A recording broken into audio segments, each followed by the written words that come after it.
information is now old. We've got mom or dad, and now the kids or grandma or somebody else is in that house, and the person that owned that house has been deceased for several years.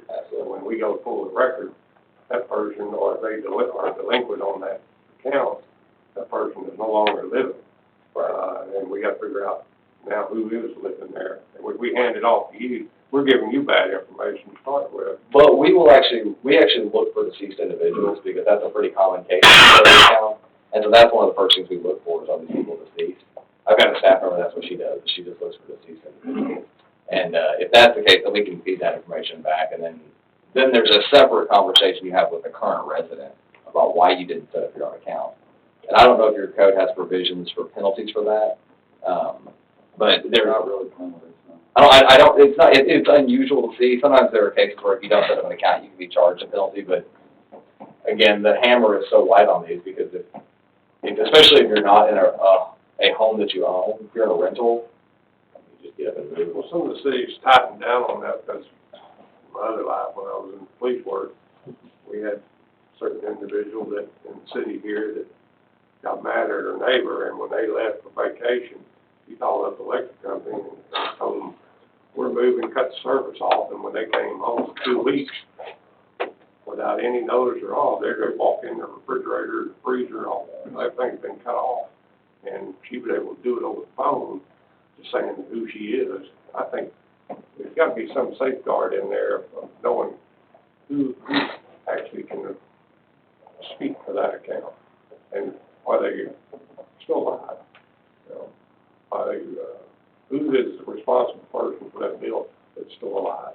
Well, then the challenge is when it's a new person, they're not one of the responsible people unless they prove some sort of, intestate succession documents to show that they took ownership of the house and they have the right to handle all the affairs of the individual. But my guess is it's happening so far along after the person passes that all of those, executor type duties have passed at that point.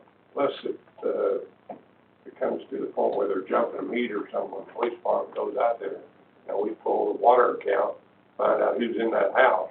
Well, John Doe's name's on there.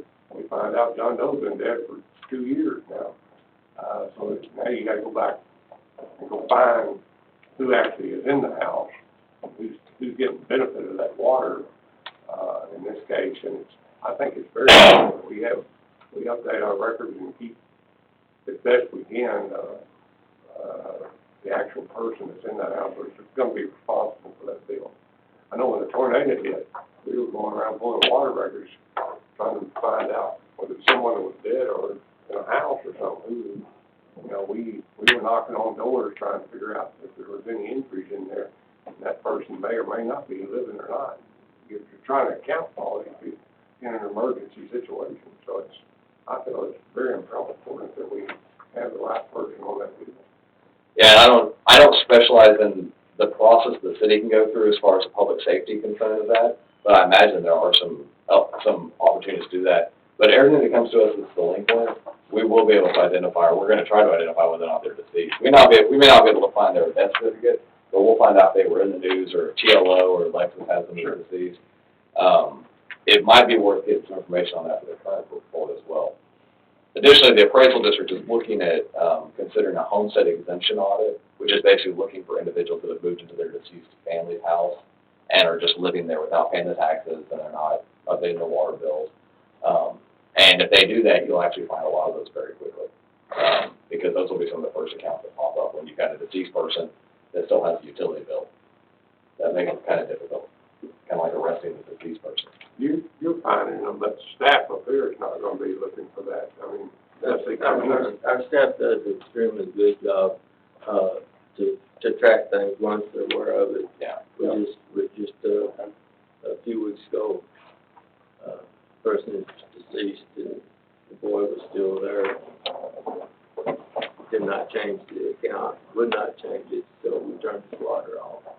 And he no longer lives in our city now. But anyway, staff does as good a job as anybody when they get the information, they react.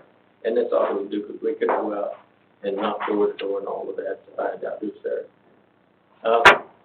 So if the taxes are if the bills are being paid, it raises no alarms. Right. But we appreciate your report. Thank you, I appreciate And it. I remember the first one you gave up here, you was a little more timid and was much quicker. You matured, you know where the dollars are. Yeah. No, We got our money's worth out of this report. You brought a lot of good information that I think the majority of us are not aware of on these taxes. We appreciate that. And, hopefully we can pass that word on and help our citizens in the city. Thank you, Mayor, I Because that's appreciate our it. goal, same as yours, is not punish anyone, but help them to achieve. And Absolutely. that information is very good. I appreciate your time tonight. Thank you. Thank you. And working with Marvin, we definitely appreciate that, because, we're never really in the dark. Thank you. Thank you very much.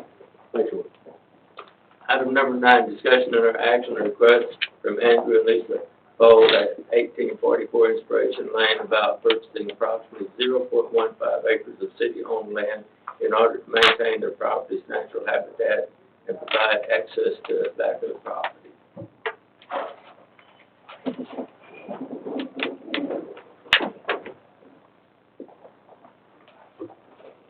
You have maps or? They have them, we've got them. You've got them, okay.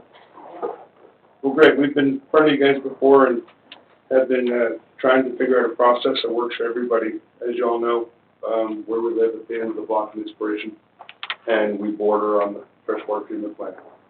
Our challenge is we have no access to our property down below, so we have no way to manage it, no way to preserve it, no way to protect it. And so we've been working with you guys to try and carve off a little piece next to us that'll give us the ability to cut a small path, if you will, or a small road to get a rhino down so that we can do all those things. Part of it is you'll see by the map that we have a fire pit that was built in 1996, I think, when the house was built, that isn't actually on our land. And you guys have been, over time, let it go, and when we bought the property, we didn't even know that it wasn't part of our land, so. So the property line's in between that fire pit, where the line goes in between the fire pit and the home? Yes, that's our property line currently. And that's what you're trying to buy? And what we're trying to do is get that, It runs basically from the lamp post at the top through the middle of the fire pit down. oh, is that the real line? Okay. Well, this red line looks like it's going through the driveway. Yeah, it borders kind of right on the driveway, Okay. on the surfboard. So, That's the red line is the, what That they're needs to saying. cut. Right. That's what they're No. going to. Extending it over here, Well, that's your property line now, yes. that's cut through the driveway. Yeah. Well, we gotta resolve that no matter what. so, in the discussions over time, we've tried to make sure that we're meeting all the codes and restrictions that the water plant has from federal regulations and setbacks and whatnot. So there's a When we met, it was approximately 75 to 100 75 feet feet. from the fence that you guys needed a buffer. And so when we all met, we walked the property down to the end here, the furthest point, and there's still probably, we're guessing, 200 feet or so. Because when you come up before, it was a larger area. Yeah, so we've kind of retracted that a little bit, to try and find a compromise that works rather than just give up and walk away. Right. Part of the challenge we have at that block with the new bike path, which I don't think any of us were really thrilled to have, is we have a ton of traffic now where people are parking down there, but they're walking through ours and your property line to go down to the water treatment plant. If you put a road in there, how are you gonna keep them off your road? Well, it's not gonna be a road, it's more of like a path for a rhino, something for an ATV kind of thing. So If they see that. Well, no, it'll be I'll go cut, down that too. no, it'll be cut down below where the fire pit is. So it'll be on the won't be ground on and- the street and go from the house? No, Yeah, we'll go yeah, down so that. we can access it from below. Right. Yes, sir. Would you tell us if there's any impact to our plant or anything? I know you've worked on this before. Yes, sir, and not only worked on it before, but also recently went out there with Marvin, myself, and John Paul, the water treatment plant, met Ms. Fold out there, and actually walked down into